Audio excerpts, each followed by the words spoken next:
Our next question comes from Amber out of Killdeer, North Dakota. She writes, I would like to understand more about the 7 feasts. Should we as Christians observe these feasts, if that is true, that the Sabbath and the feast will be observed during the Millennial Reign of Christ?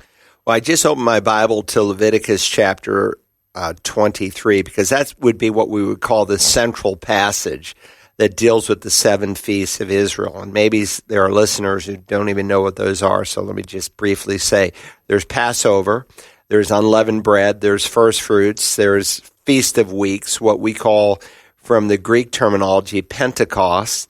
There's trumpets, so sometimes you'll hear it expressed Rosh Hashanah. There's the Day of Atonement, or Yom Kippur, and then there's Tabernacles, or Sukkot. The first 4 feasts, the spring feasts, were fulfilled in one sense in Israel's, in the Messiah's first coming. Jesus, not by accident, but by providence and the sovereignty of God, died on Passover. He was in the grave on unleavened bread. He was raised from the dead on Sunday, first fruits. 50 days later, at the end of the Feast of Weeks, the Spirit of God came. So those 4 feasts all pictured the first coming of the Messiah and the work that he would accomplish. There's 3 more feasts, trumpets, Day of Atonement, and Tabernacles, that will be fulfilled in reference to the second coming of Christ, all the way during the time of the Great Tribulation, when Israel is brought to faith, culminating with they're looking on him whom they have pierced with great mourning, because they were converted before they looked. And then the Lord will come and reign for 1,000 years, which, of course, is what Sukkot or Tabernacles pictured. We do know from the book of Ezekiel for certain that trumpets will be observed, Passover will be observed, unleavened bread will be observed, and tabernacles will be observed. Why would they be observed? Well, because remember, there's an evangelistic tone to the millennial reign of Christ. When it begins, there's only believers who enter into the kingdom. Jesus said you must be born 2 times in order to enter God's kingdom. So unless someone's born again, they'll not enter the kingdom, but there'll be 2 kinds of kingdom saints. There'll be church saints who are already in their resurrected bodies. There'll be Old Testament saints who are raised at the second coming of Christ, unlike we who are raised at the catching up, the rapture. There will be tribulation saints who were martyred during the time of the Great Tribulation, and they'll be raised with Old Testament saints. And then there'll be tribulation saints, survivors, we might call them, Jew and Gentile alike, who make it through the Great Tribulation without being beheaded or executed by the various attacks on believers during that period of time.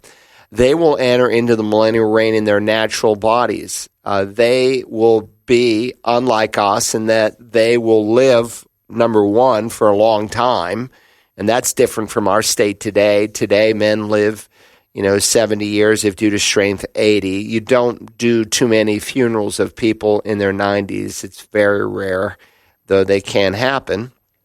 Nonetheless, during the millennial reign, a man's life will be like a tree, a long, long time. In fact, he's considered cursed if he only lives to be 100. But the Messiah will be reigning with a rod of iron, because the tribulation saints, unlike us, who will be like angels in the sense that we can't procreate in our resurrected bodies. We don't become angels. That's heretical. But we're like angels. But the tribulation saints will be able to have children, grandchildren, great-grandchildren over the course of 1,000 years. Not all of those people will respond. And this is one aspect of the Messiah ruling with a rod of iron. Not only does he rule as a shepherd, but things are in order.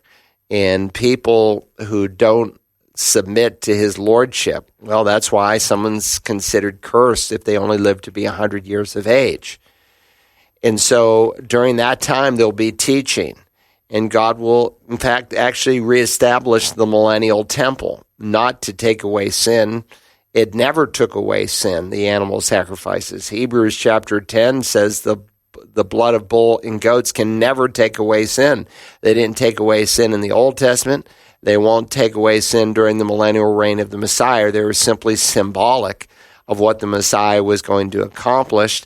And in a retrospect, they will look back at what he already has accomplished. And so that's one of the purposes of the millennial temple. And it will be with a focus of winning the children of lost, children of tribulation saints who are born. And they have to make a decision. Will all of them make a decision? Obviously not. Because at the end of the tribulation period, Satan will be released. He's been bound for 1,000 years. No one will be able to say, well, the devil made me do it, because he won't even be around for 1,000 years. But at the end of the 1,000 years, he'll be loosed for a short period of time, and he'll tempt the nations to go against God's Messiah. You say that would be about impossible with Jesus ruling and reigning on the earth. No, it won't. It will be no more impossible than when Jesus walked on the earth and people didn't respond to him. Men love their evil deeds, and it will be really, among other things, God will be communicating how fallen we are by nature and the amazing effects of his grace. So, yes, we will be, to answer your question shortly, observing at least certain feasts during the time of the millennial reign, just as we'll be having certain sacrifices that will be offered in the millennial temple, never to expiate or propitiate God, because he's propitiated only through the death of Christ. With that said, it's not something that we observe today, but we can learn from them. They're of great prophetic significance. They show us, among other things, one aspect of fulfilled prophecy. Some prophecy is fulfilled literally, directly, and some through types and shadows, and certainly these were shadows. They were foreshadowings of what the Messiah would accomplish and what he is still yet going to accomplish in the future during the time of Jacob's trouble. So it would be helpful to learn about those feasts. If you, there's a lot of stuff out there on the 7 feasts of Israel, some that are poorly written or some even inaccurate. But if you went to, say, Jews for Jesus website, or One for Israel, or Chosen People Ministries, those would be 3 great messianic representations of truth, of ministry that I would endorse. So that's Jews for Jesus, One for Israel, or Chosen People's Ministries. Dr. Carl Broggi answers your questions about the Bible and living the Christian life Tuesday mornings at 11 on The Light 88.7 FM and online around the world at wagp.net.